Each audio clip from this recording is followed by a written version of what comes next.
Olá pessoal, continuando aqui o nosso curso, hoje a gente vai ver sobre as estruturas condicionais.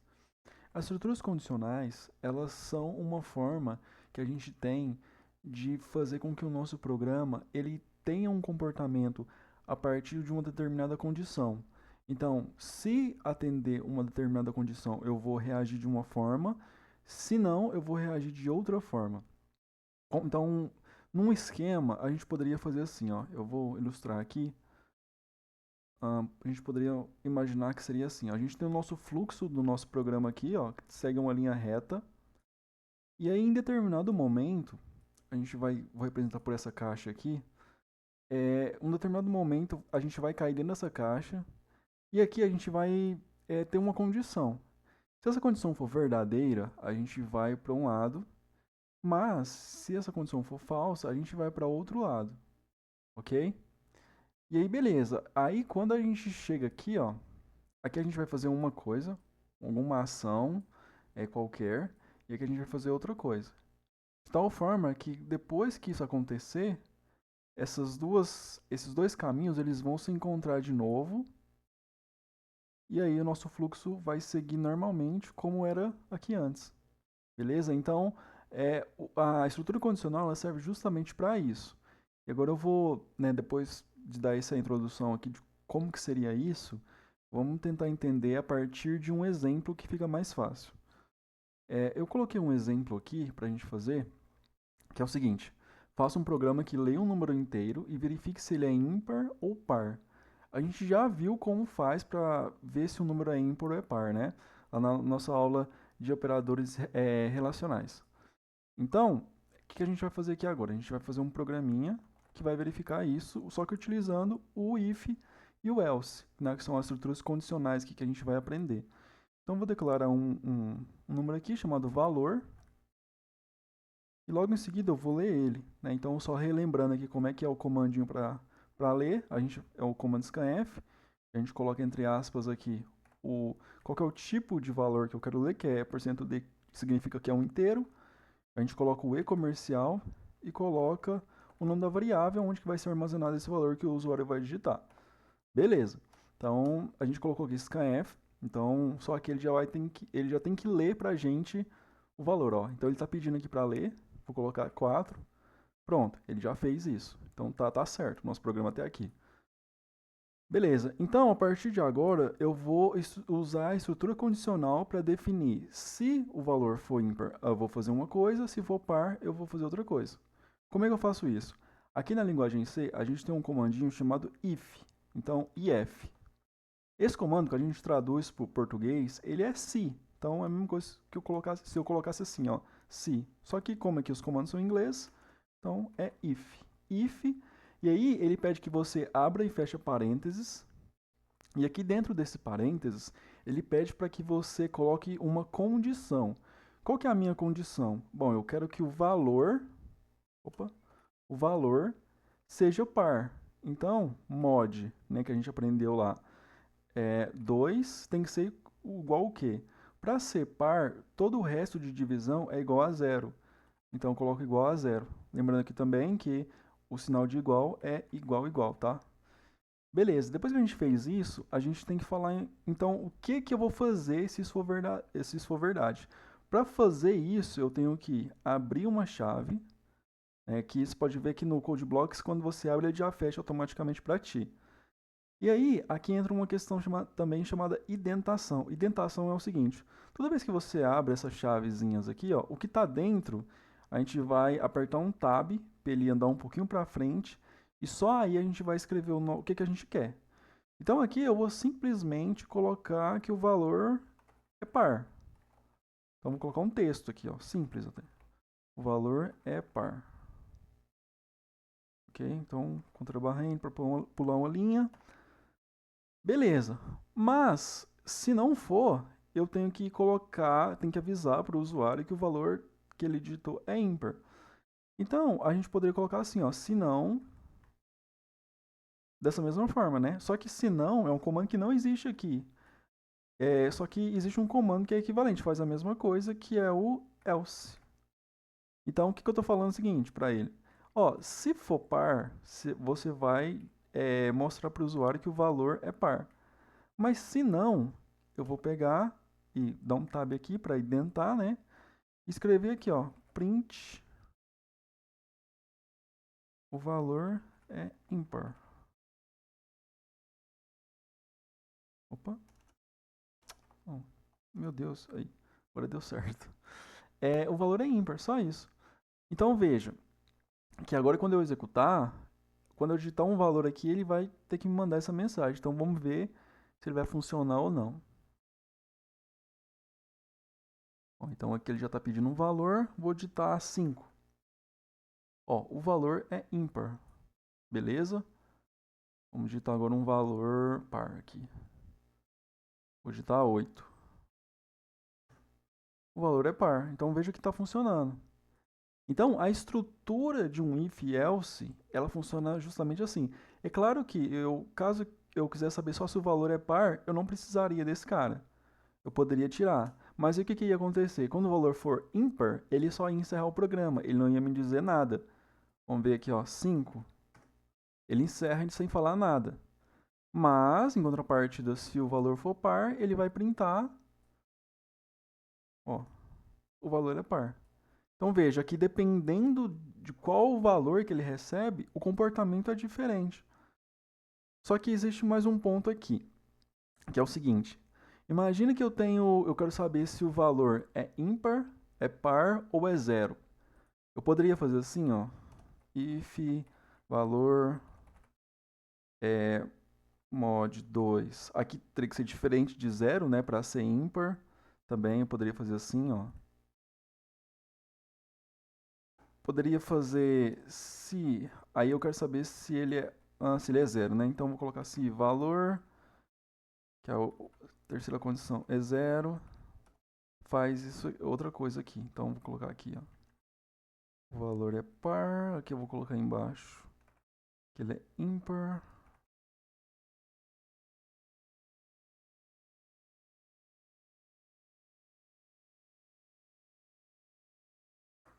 O valor é zero. Eu poderia fazer assim? Poderia, mas existe uma estrutura que faz parte também da estrutura condicional aqui, que serve para esses casos, e a gente vai fazer ela agora. Então eu até coloquei um ponto C aqui, um segundo ponto C, para a gente fazer ela também. Eu até coloquei aqui, ó, a descrição do exercício para a gente fazer ela aqui. Inclusive, se vocês quiserem que eu disponibilize esse código aqui no GitHub, por exemplo, deixa aí no comentário, que aí eu coloco o código para vocês no GitHub e aí vocês acessam e pode tentar rodar ele aí. Enfim, é uma forma a mais de estudar, né? Eu acredito. Vamos lá então, fazer a mesma coisa. O valor. E aí eu vou dar um scanf, ler o valor também. É a mesma coisa que eu fiz lá no outro. Opa. E agora a gente vai fazer diferente. Agora, a primeira coisa que a gente vai fazer é verificar se de fato esse valor aqui ele é par.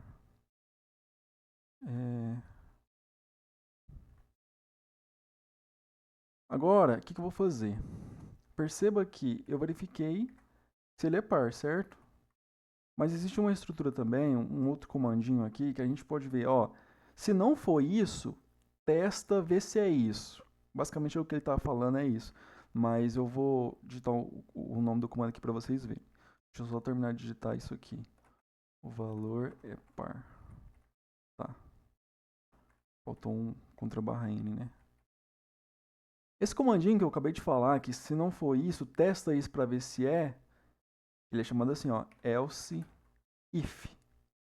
Então tá falando o seguinte, ó, se não, tenta isso, testa se essa condição que vai vir logo aqui à frente é verdade. Então, como é que a gente faz para ver, colocar a condição? Coloca entre aspas e verifica se o valor mod 2 é diferente de zero. Nesse caso aqui, o valor tem que ser ímpar. Ok? Então, vou colocar... Eu vou copiar esse cara aqui de cima.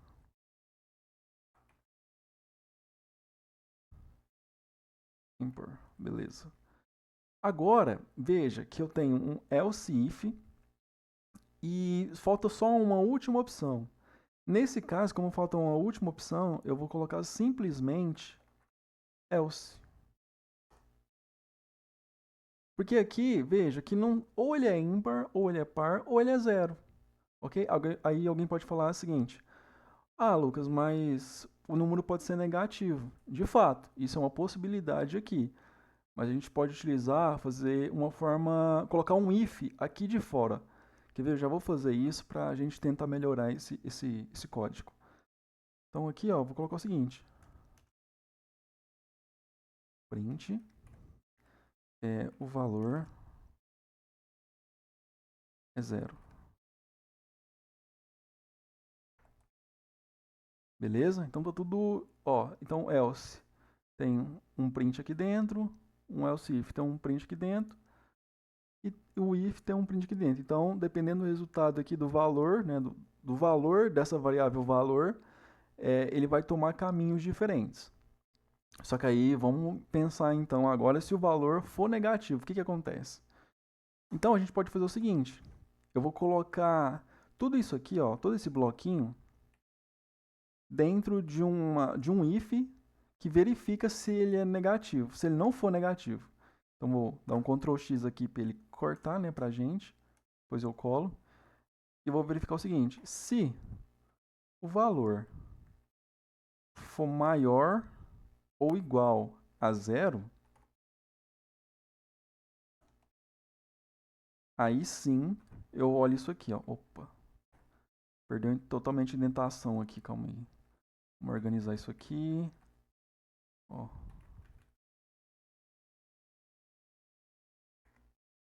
Tá certo agora. Agora sim tá indentado.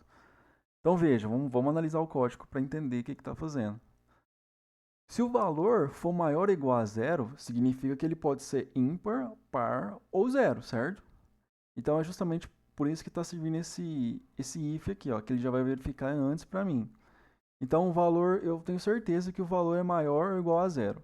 Se o valor é maior ou igual a zero, então eu posso verificar se esse valor ele é par. Ah, beleza, ele não é. Então eu vou verificar se ele é ímpar. Opa, isso aqui ficou errado, né? Tem um erro aqui, ó. Esse sinalzinho de exclamação igual ao zero. Agora tá certo. Então eu vou verificar se ele é ímpar. Ah, não é ainda. Ah, então só tem uma possibilidade, que o valor é zero. E aí ele vai sair aqui e vai encerrar o programa. Vamos testar para ver se está funcionando corretamente. Ó, ele executou aqui. Eu vou digitar um número negativo, -4. Veja que ele não apareceu nada. E tá certo. Por quê? Porque ele vai vir aqui, ó. Isso aqui vai ser falso. Se for falso, ele nem entra. Então, ele cai fora. E aqui, return 0, que encerrou o programa.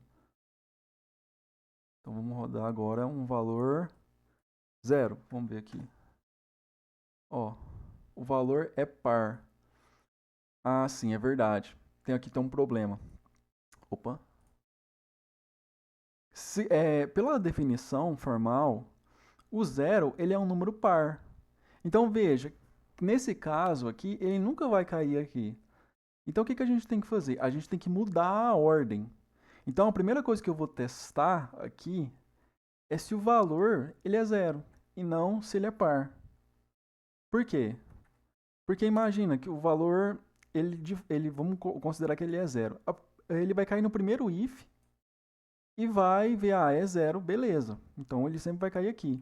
Porque se você coloca o par primeiro, o zero, ele também é par por definição matemática. Então também ele vai cair aqui. E aí ele nunca chega nesse cara. Então vou colocar que o valor é zero.